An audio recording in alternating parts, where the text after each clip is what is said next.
Pourquoi certaines personnes parviennent à convaincre alors que d'autres échouent systématiquement? Bienvenue dans cette vidéo. Aujourd'hui, on va voir la puissance ultime, le pouvoir ultime, la capacité de persuasion. L'objectif de cette vidéo, c'est comprendre et appliquer les principes de persuasion pour mieux vendre, pour mieux négocier et pour influencer dans tous les domaines de la vie. Attention, ici on va parler de persuasion éthique et non pas de manipulation avec des intentions mauvaises. Déjà, pourquoi c'est important de savoir persuader? Ce qu'il faut comprendre, c'est que tout est persuasion dans la vie. Peu importe votre métier ou votre situation, vous devez apprendre à persuader les autres. Vous n'avez pas le choix que d'influencer et de convaincre. Si demain vous voulez un job, vous devez influencer et convaincre l'interlocuteur en face que vous êtes le meilleur candidat pour ce poste. Si demain vous souhaitez acheter un bien et que vous avez d'autres personnes qui sont en concurrence, vous devez convaincre que vous êtes le meilleur acheteur pour ce bien. Et même principe en réalité dans votre vie de tous les jours, à chaque fois que vous rencontrez un partenaire, vous devez le convaincre qu'il devrait vous choisir par rapport aux autres. En réalité, on convainc et on persuade tous les jours. Mais pourquoi est-ce que certaines personnes y arrivent et d'autres ont beaucoup plus de mal? Ce qu'il faut comprendre, c'est que la persuasion, c'est quelque chose qu'on va le plus utiliser quand on fait de la vente ou quand on est entrepreneur. La persuasion ne se résume pas à parler plus. En réalité, on repose sur des principes psychologiques précis que nous allons explorer. Les 3 piliers de la persuasion selon Daniel Pink. Tout d'abord, qui est Daniel Pink? Daniel Pink est un expert mondial en persuasion, en motivation et en sciences humaines. Il est auteur de plusieurs best-sellers qui se sont vendus dans plus de 40 pays. Son livre le plus connu, To Sell is Human, La vente est humaine, démontre que nous sommes tous des vendeurs, que ce soit dans le business, politique ou la vie quotidienne. D'ailleurs, je vous invite à aller regarder sa masterclass parce qu'elle m'a beaucoup inspirée pour cette vidéo. Drive, son 2e livre, qui explore ce qui motive réellement les gens, au-delà de l'argent et des récompenses. Et enfin, When, qui explique comment le timing influence nos décisions et nos performances. Daniel Pink a des travaux qui sont plutôt reconnus et assez révolutionnaires. Pourquoi? Parce qu'il déconstruit des mythes historiques et traditionnels de la vente et de la persuasion.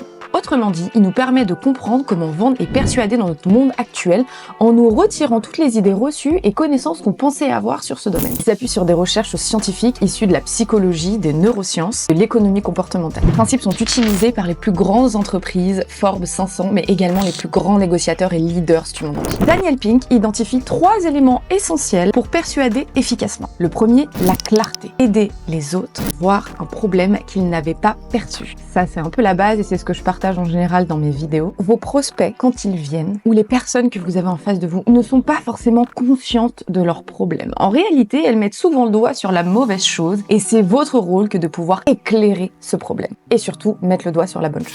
Le 2e pilier, c'est le timing. Autrement dit, la temporalité. Savoir à quel moment une personne est réceptive à la décision. Je vous donne un exemple.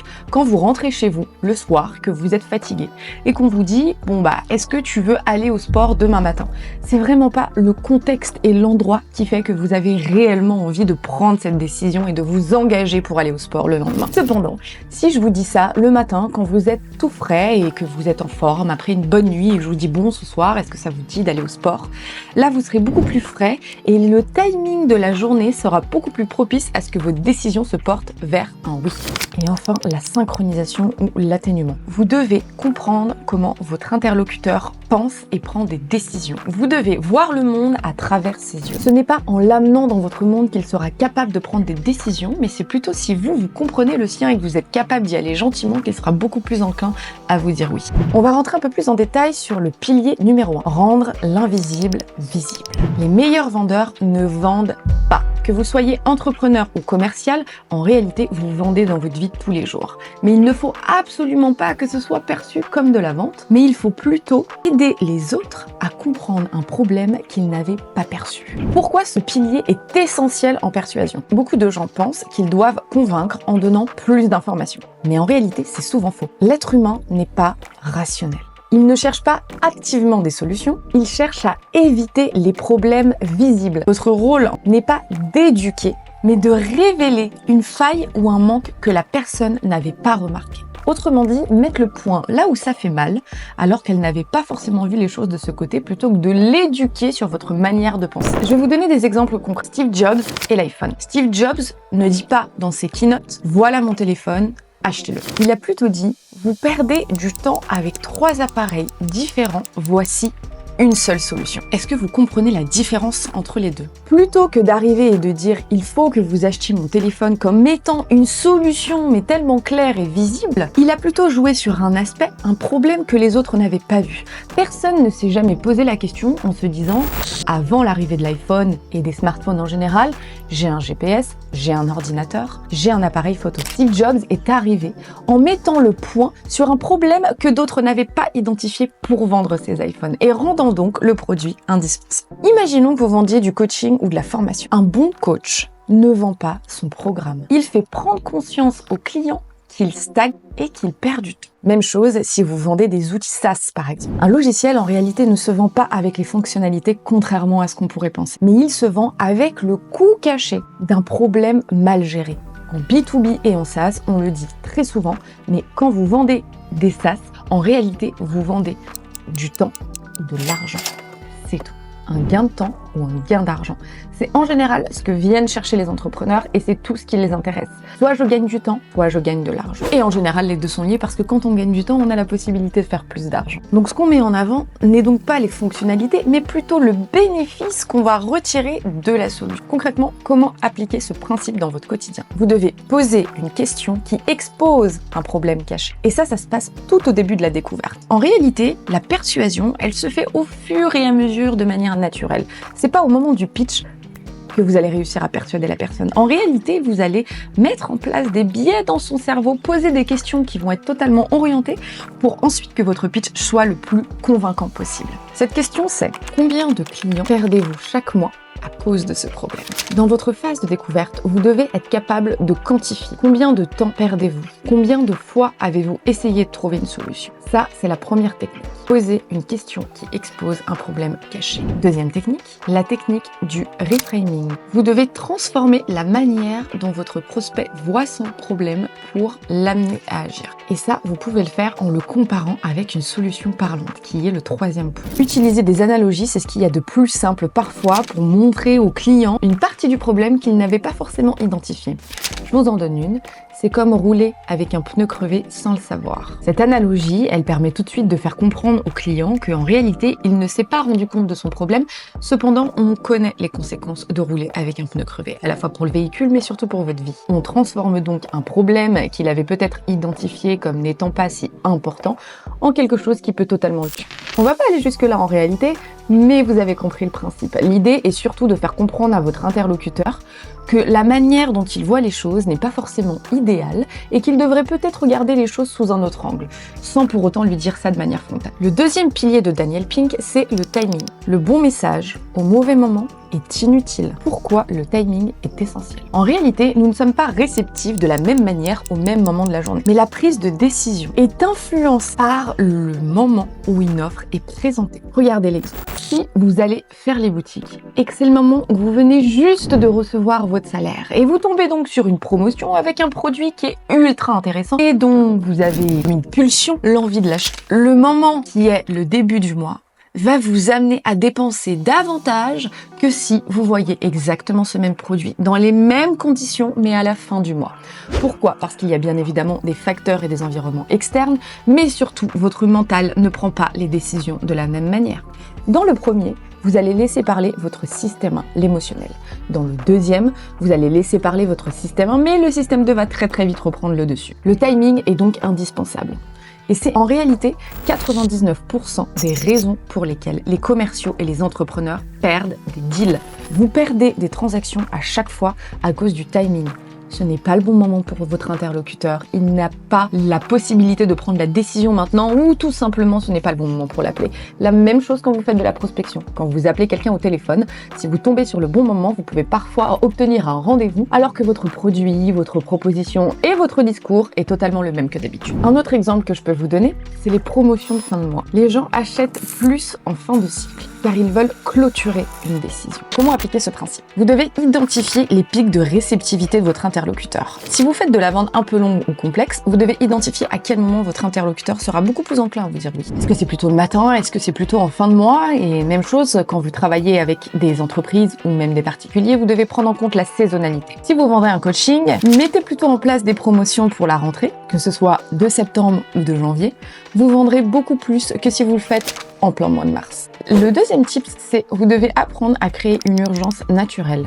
Jouer avec le timing, c'est aussi la capacité de faire comprendre à votre interlocuteur que la décision doit se prendre rapidement. Créer l'urgence chez lui. Non pas de la décision, mais de la résolution de son problème. Autrement dit, vous devez jouer sur le coup de ne rien faire. Vous pouvez lui poser cette question, est-ce que le problème va disparaître si vous attendez? Quel est l'impact de ne rien faire? Que se passe-t-il si nous ne faisons rien? Et enfin, le troisième point, observer les signaux émotionnels. L'intelligence émotionnelle est un don qui est donné à certains, mais pas à d'autres. Par contre, ce qui est sûr, c'est que c'est quelque chose qui se travaille. Essayez de comprendre votre interlocuteur en face, faites preuve d'un petit peu d'empathie et d'ouverture d'esprit plutôt que d'essayer de tirer la couverture vers vous et essayez de capter les signaux faibles émotionnels pour mieux comprendre la personne que vous avez en face de vous. Ce sera beaucoup plus simple de persuader votre interlocuteur. Le troisième pilier de Daniel Pink, la synchronisation avec votre interlocuteur. On n'impose pas une idée, on guide l'autre vers la découverte. Et ça, c'est un point qui est vraiment important parce que je le vois très souvent chez mes confrères masculins, vous aimez bien imposer votre savoir et votre connaissance dès le début. En réalité, c'est pas forcément comme ça que ça marche. Les femmes en général, on est quand même un petit peu plus douces sur ce sujet et c'est souvent pour ça qu'en réalité, en B2B, on vend beaucoup plus. Pourquoi la synchronisation est essentielle? Les vendeurs agressifs créent de la résistance. Personne n'a envie qu'on le force à rentrer dans son monde. Et c'est exactement la même chose quand vous êtes en conflit avec quelqu'un. Si la personne crie, hausse le ton, est agressif ou vous pousse à essayer de comprendre un système, votre cerveau va se mettre en mode mécanisme de défense et protection. Ce qui signifie qu'il va réfuter toute idée que l'autre pourrait avancer, quand bien même celle-ci a du sens. Le mimétisme et l'écoute active facilitent la persuasion. Souvent, on pense que plus on dit de choses, plus on persuade. En réalité, apprenez à vous taire et vous allez voir la capacité que vous allez avoir à persuader les autres. Je vous donne deux exemples. La technique du mirroring. J'en ai fait une vidéo, mais en réalité, c'est beaucoup plus simple de persuader un enfant quand vous vous mettez à sa hauteur et que vous essayez de lui parler dans un langage qui est beaucoup plus clair que celui que vous utiliserez avec des adultes. C'est la même chose avec votre prospect. Alors, le mirroring, c'est bien évidemment s'adapter à son interlocuteur. Attention, je ne parle pas de reproduire mot pour mot ce qu'il dit, geste pour geste ce qu'il dit. Cependant, vous pouvez répéter les 3 ou 4 dernières phrases que votre interlocuteur avance pour qu'il ait l'impression que vous l'ayez réellement compris et donc qu'il soit beaucoup plus enclin à développer ses propos. Je vais vous donner un exemple, quelque chose que vous pouvez essayer avec votre partenaire ou vos amis ce soir. Posez-leur une question du type: qu'avez-vous fait aujourd'hui? Comment s'est passée votre journée? Une question très ouverte. Et la personne va commencer à vous expliquer: oh bah super, j'ai fait du sport, j'ai travaillé. Ah, t'as travaillé? Ah, t'as fait du sport? Silence. Faites ça jusqu'à ce que la personne s'en rende compte. Et vous allez voir que vous allez pouvoir tenir une discussion pendant au moins une bonne vingtaine de minutes sans que la personne se rende compte qu'en réalité, vous êtes juste en train de répéter les 3 derniers mots de sa phrase. Par contre, ce qui est sûr, c'est que je vous assure qu'à la fin de ces 20 minutes, la personne aura l'impression de s'être sentie écoutée, elle aura beaucoup plus parlé et aura sûrement avancé peut-être des points qu'elle n'aurait jamais osé aborder avec vous avant. Testez ça et mettez-moi en commentaire les résultats. Je vous garantis que ça va créer des liens émotionnels avec vos interlocuteurs qui sont beaucoup plus forts et surtout, c'est une habitude que vous pouvez commencer à prendre pour vendre plus si vous êtes entrepreneur, vendeur ou tout simplement convaincre votre patron d'avoir une promotion. Comment appliquer ces principes? Le premier, logique, toujours commencer par écouter avant de parler. Si vous ne connaissez pas votre interlocuteur, posez des questions avant d'avancer vos arguments. Le deuxième point, c'est reformuler. Reformuler pour montrer que vous êtes aligné avec les préoccupations du prospect. En réalité, la reformulation, c'est une technique incroyable de persuasion. Elle permet à votre interlocuteur de se sentir beaucoup plus en confiance et compris. Et en réalité, on a forcément envie de dire oui à des gens qui nous comprennent. Le deuxième point, c'est vous assurer que vous ne manquez rien et qu'il n'y a pas des choses cachées, qu'il vous dit pas forcément. Le fait de reformuler permet donc à l'interlocuteur d'ajouter des éléments complémentaires qui sont parfois cruciaux pour la vente. Et enfin, le troisième point, posez des questions à votre interlocuteur qui lui permettent de se justifier lui-même de la valeur de votre offre. Je vous donne un exemple. Comment est-ce que cette solution pourrait vous aider dans votre quotidien? L'interlocuteur va, de ce pas, vous donner des arguments qui sont en réalité ce pourquoi il achèterait. Autrement dit, si vous voulez apprendre à persuader, si vous voulez gagner en persuasion et en influence, vous devez apprendre 3 choses. La première, vous devez être le plus clair possible dans votre offre et dans votre proposition de valeur. Oubliez tous les détails superflus. Essayez de calibrer la discussion autour de quelque chose de simple. Utilisez des analogies qui peuvent permettre à l'interlocuteur de réellement comprendre ce que vous proposez. Parfois, less is more. Moins on en dit, mieux c'est. Le deuxième point, le timing. La maîtrise du timing est indispensable pour persuader. Ne demandez pas une promotion à votre patron juste après une annonce des chiffres catastrophiques. Faites en sorte de prendre en compte l'environnement autour de vous pour mettre le plus de chances de votre côté et que votre discours soit correctement compris. La synchronisation avec votre interlocuteur. Vous devez réellement comprendre ce qu'il veut, ce qu'il souhaite souhaite et surtout, n'oubliez pas de reformuler ce qu'il dit. L'autre point, c'est cadrer la discussion. Mettez un cadre autour de la discussion pour permettre à l'interlocuteur de savoir réellement où il va. Cela lui donnera en réalité une illusion du contrôle et il ne se rendra même pas compte que vous essayez de le persuader de quelque chose. Cadrez la discussion autour des besoins profonds. Encore une fois, l'être humain est un être émotionnel. Il ne sert à rien de répondre à une objection émotionnelle avec de la rationalité. C'est pour ça qu'il faut comprendre les motivations profondes de votre interlocuteur et ce pourquoi ce serait pertinent pour lui d'accepter votre demande. Je vous donne un exemple. Ce sont des besoins émotionnels. Ce qu'il veut, c'est gagner plus d'argent pour avoir plus de liberté, être un peu plus puissant avec son entreprise et reconnu par les autres et ses confrères. C'est ça qu'il recherche émotionnellement. Faites en sorte de trouver des arguments qui peuvent venir valider ces aspects émotionnels. J'espère que ces tips vous ont aidé à mieux comprendre comment fonctionne l'être humain et comment est-ce qu'on fait pour mieux persuader et mieux convaincre. Je vous laisse activer la cloche pour les prochaines vidéos et surtout n'oubliez pas, abonnez-vous pour plus de tips.